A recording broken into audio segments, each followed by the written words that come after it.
This is the Genesis GV80 and it's a little bit like Joe Exotic because it saved a tiger.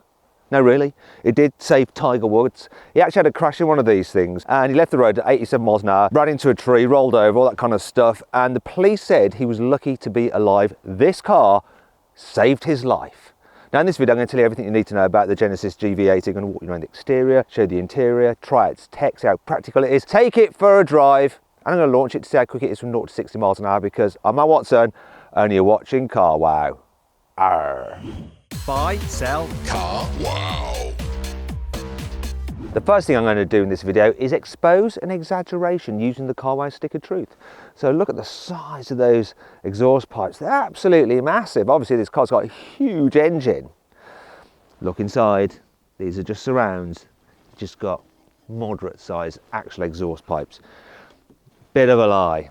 There's a bit more kind of subterfuge with the rest of this car. I'll come to that in a moment. Other than that though, really like the rear end. Like this split taillight design, big Genesis logo, nice roof spoiler. Like the colour of this car as well. Moving down the side, alloy wheels start at 20 inches, which is pretty large, but all but the entry level car get 22s. Look at the size of them, really fill the arches. Though I think the actual design of the wheels look a little bit aftermarket, which is a shame because the side profile of this car is just gorgeous. Really, really like it. The chrome here helping the look, the swooping kind of tail part here, really nice and very, very strong shoulder line there. It looks like it's got good muscular haunches. Now, if you go for a sport model, this part is like black rather than this silvery colour. And if you look here, these little side vents, they don't do anything, they're fake. And they sort of remind me of another car. All models get silver coloured brake calipers which look nice. Then at the front, I'm now realising what car it reminds me of. It's obviously a Bentley Bentayga. Look at that grille, it's absolutely huge. And even a wing badge there on the bonnet. This is sort of like Grand Theft Auto has done a Bentley Bentayga. Not going to fault it though, I think it's a really smart looking thing. I don't care that it's been inspired by the Bentayga, like the Genesis light design as well. Really, really nice. It's not cheap though. It's cheaper than a Bentayga, you know, it starts at £60,000, but it's quite expensive. And this one, top of the range car with all the bells and whistles, £78,000. Now, if you're thinking about changing your car and you want to make sure you're paying a fair price for your new car, click on the pop-out banner up there or follow the link in the description below to go to Carwow. Now, if you want to do that at a later date, just simply Google Help Me Carwow and my team and I will help you choose the right car for you and get it for a fair price from one of our trusted dealers. Does the interior of this GV80 live up to the exterior? Well, do you know what? I think it does. Maybe more so. If you told me this car costs £100,000, I wouldn't be surprised because it feels that luxurious. You've got lovely soft materials on the dash, stitched leatherette. You've got knee pads down here. This wood trim feels very nice. Though if you get a sport model, that's aluminium. So I wouldn't get a sport model because I do like this wood trim. All the panels on the door feel expensive and well put together. The steering wheel's lovely, though this is the top of the range car, so you get this two-tone steering wheel, which lesser models don't get. And then there's the infotainment system, which you've got this massive touchscreen up here, which is a little bit hard to reach, to tell you the truth, but don't worry, you've got some separate controls down here for it. So you've got shortcut buttons and then this sort of touchpad which allows you to scroll through different things, and then a wheel that you turn to then rotate through the different menus, which, if I'm honest, sort of mimics BMW's iDrive but isn't quite as easy to use. In fact, the infotainment system isn't quite as logical as BMW's. Actually, it looks a little bit like they've copied BMW with their crystal clarity. Look at the way you've got crystal in there and crystal in there. Actually, it's not crystal, it's plastic. I do like the fact they separated out the climate control from the main infotainment system. So you've got this bank of controls here, so you can control the actual temperature using these dials. That's easy to do when you're driving. The rest of the buttons for the main climate are touch sensitive. Not quite as good as physical buttons, but still easy enough to use while you're driving. Same with the heated and ventilated seats, though you do have physical shortcut buttons for the infotainment system here. Let's move on to the digital driver's display. So this is the upgraded display. And you know what? While it gives enough information, it looks clear-ish. The resolution of the graphics is a little bit like mid-noughties. That needs to be higher definition. That is a bit of a letdown, if you ask me, which is a shame because everything else just feels premium, expensive and lush, especially the Alcantara headlining on this range topping version. And I like this as well. The biggest vanity mirrors I've seen on any car. It can actually fit my entire huge head in there. Anyway, let's move on to storage. So underneath here, oh look, we have some storage and it's lined with felt, which feels premium. Quite a decent space actually under there. You've got your cup holders here. Look, hold bottles reasonably firmly. Then if I go into here, oh, while I'm at it, look, everything's nicely damped, isn't it? Oh, dampage. Anyway, you got your wireless charging pad down there, and then 2 USB ports. The glove box, how well damped is that? Went down a bit quick, but then it has got some rather large books in it. So what we've got here, so this is the quick guide. How's this quick?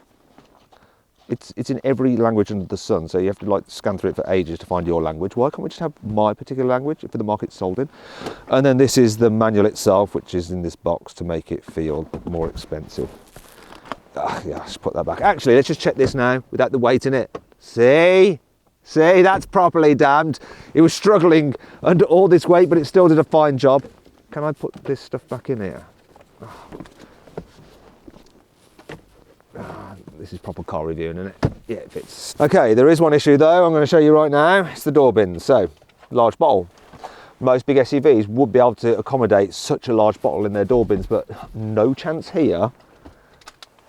You can just about fit this kind of bottle. Look, that's a bit rubbish, but I'm sort of forgiving it because everything feels really soft and expensive down there.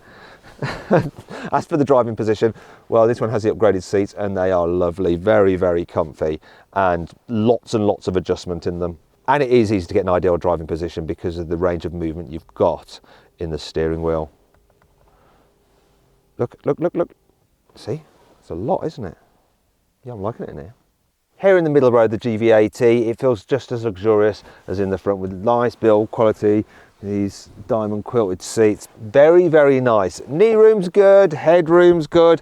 If you need to carry 3 people in the back at once, it's not too much of a problem. Yes, there is this hump in the floor, but the footwells are so large. I mean, look at them, loads of space. And this middle seat is quite wide and cushioning, and the body itself is quite wide. It means it is room for 3 adults across the back. Not the most comfortable, but doable.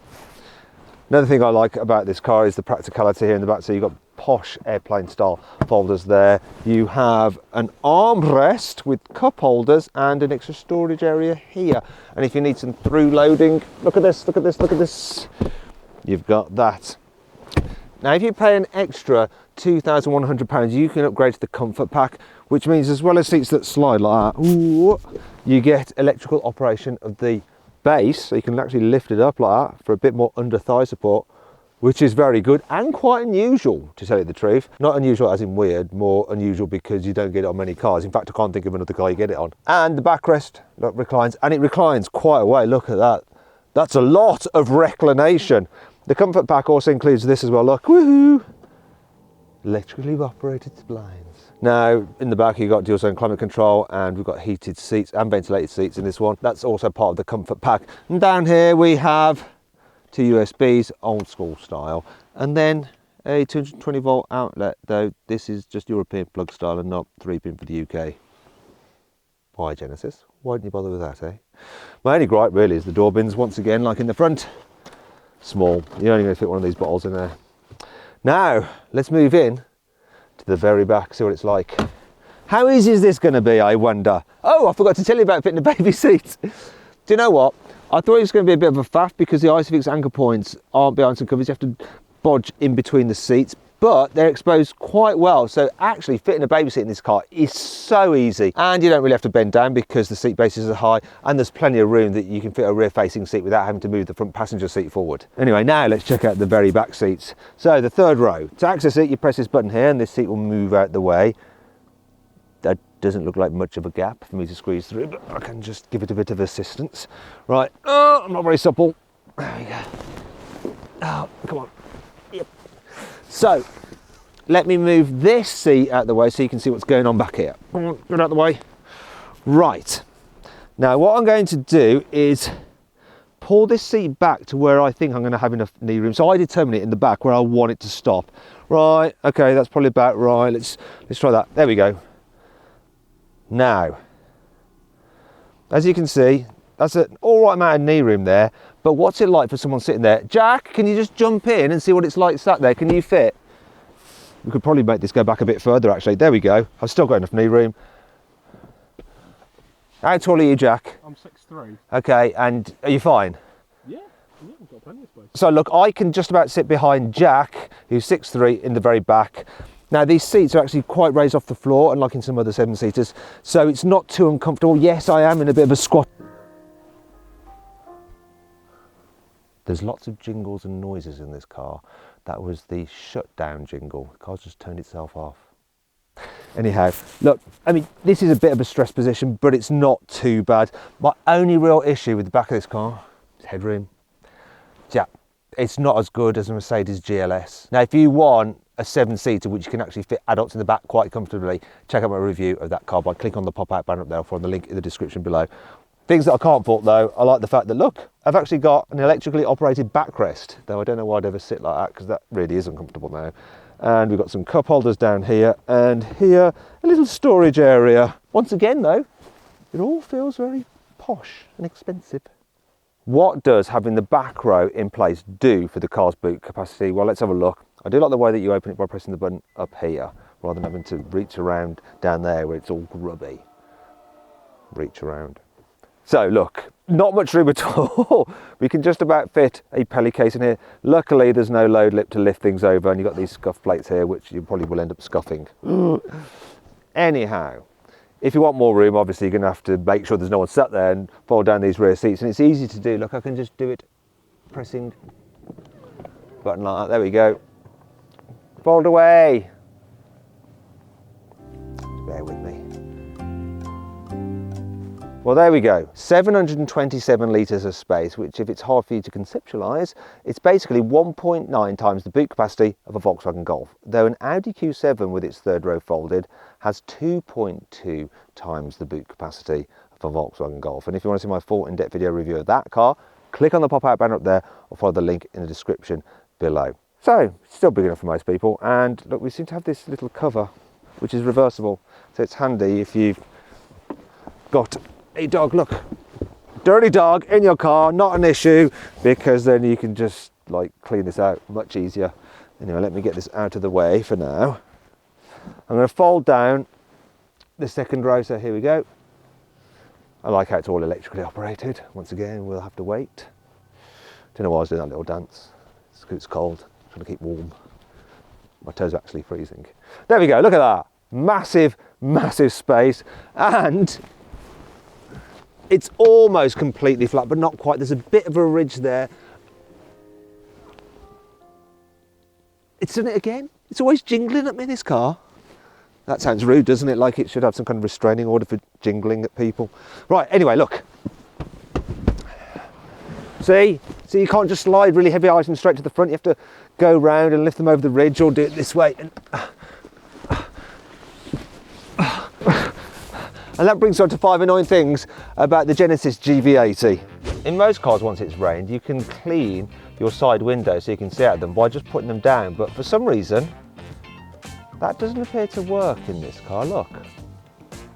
All the droplets are still there. While the BMW X5, the Mercedes GLE and the Audi Q7 can tow up to 3.5 tonnes, the tow capacity of the GV80 is 2.7 tonnes. You might think that that's enough, but actually, look, it's not enough to tow me. Look, it can't do it. I'm 2.8 tonnes, you see. Yeah, I'm just very, very dense, like dark matter. For some reason, Genesis hasn't bothered to fit any USB sockets in the third row. You just get an old-fashioned 12-volt socket. I would have thought the most important place to have USB ports would be in the back where the kids are going to be, because you're going to want to keep their devices charged so they just constantly watch movies while you're driving anywhere, rather than just do your edit and going, I'm almost there yet, I'm bored, I need a wee, I'm hungry, Johnny keeps hitting me, all that kind of nonsense.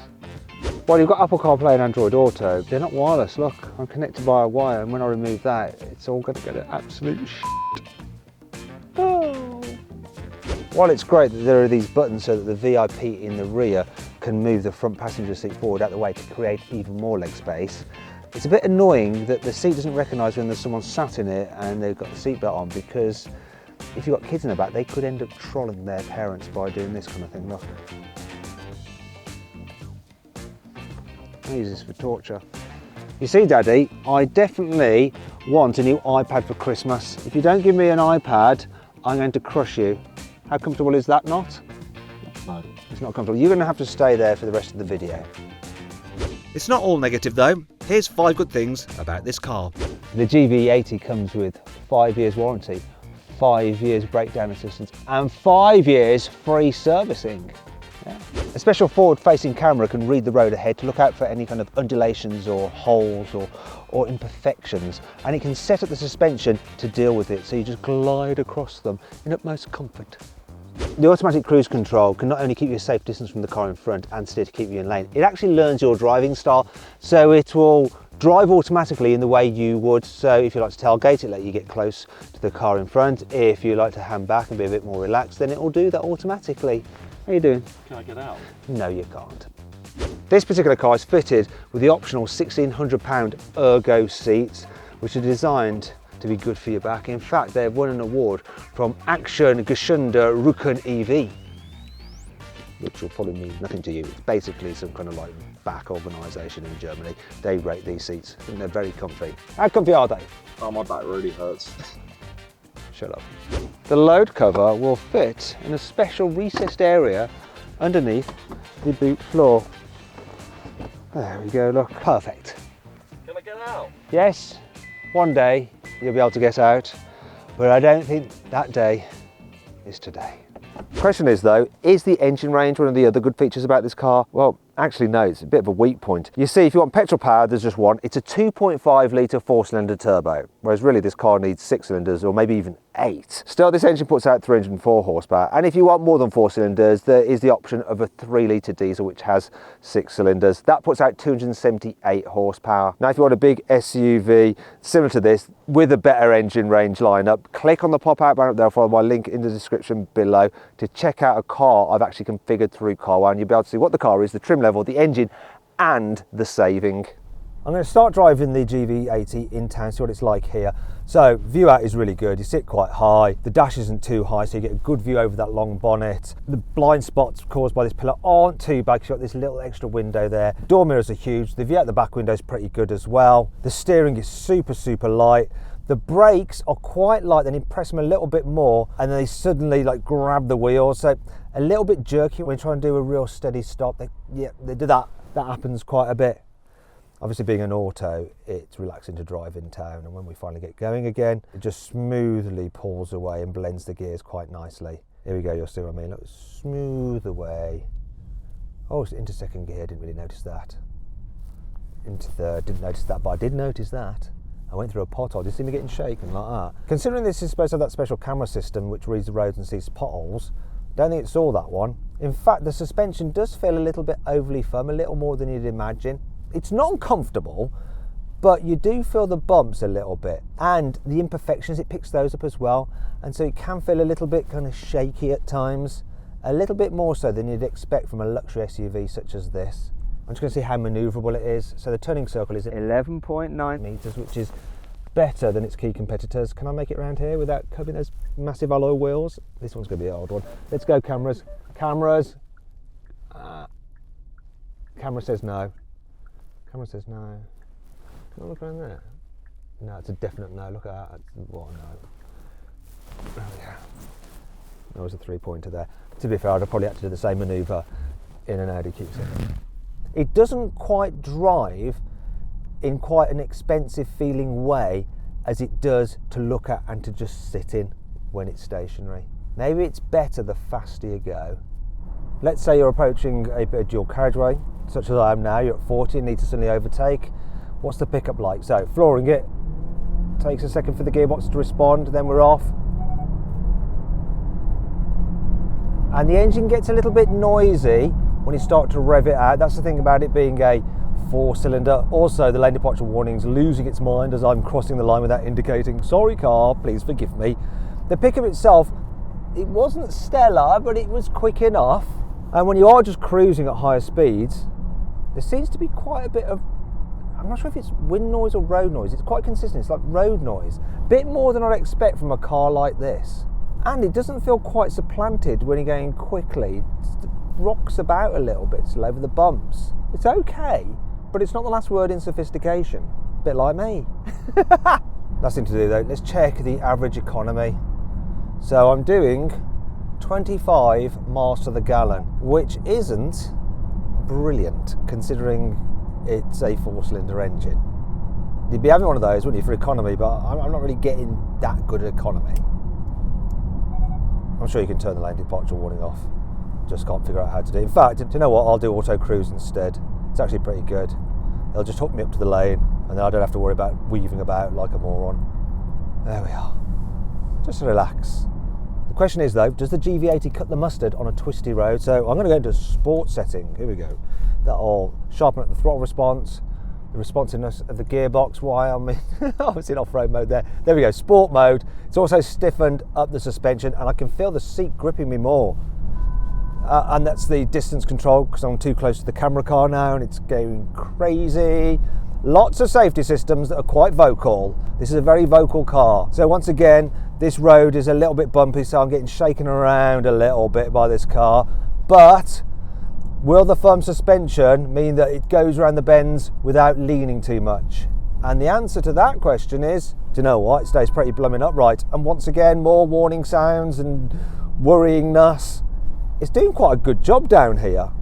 It's hustling along the back road better than I thought it would do. It's just that the suspension feels a bit choppy still. It's annoying. And I must say the steering doesn't feel like it's connected to the front wheels. It makes the car go where you want it to go, but you have no idea what's actually happening with the front wheels, how much grip you've got, which is kind of important on a day like today when it's slippy. Yeah, it does a decent job down a twisty road this, but really, if you want an SUV that handles sharper and actually is overall better to drive, check out my review of the BMW X5 by clicking up there or following the link in the description. Genesis says the petrol version of the GV80 will do 0 to 60 in 7.7 seconds, but we'll find out now with the specialist timing gear. I'm going to launch it.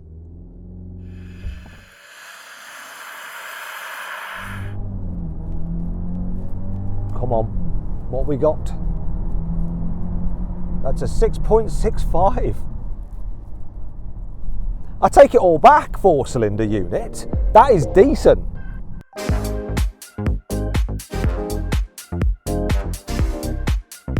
So then what's my final verdict on the Genesis GV80? Should you avoid it? Should you consider it? Should you shortlist it? Or should you just go right ahead and buy it? Well, I'd shortlist it. Now, it might not have the badge kudos of the Germans or drive quite as well. However, it looks great and it feels so much more luxurious inside. Hope you all enjoyed the video. If you did, give it a like. Let me know if you agree with my verdict in the comments below. Click on those windows there for some more videos, and on that box there to go to Carwow to sell your car the easy way. You just upload some photos, give a brief description, then dealers all over the country will bid on your car. Thanks for watching.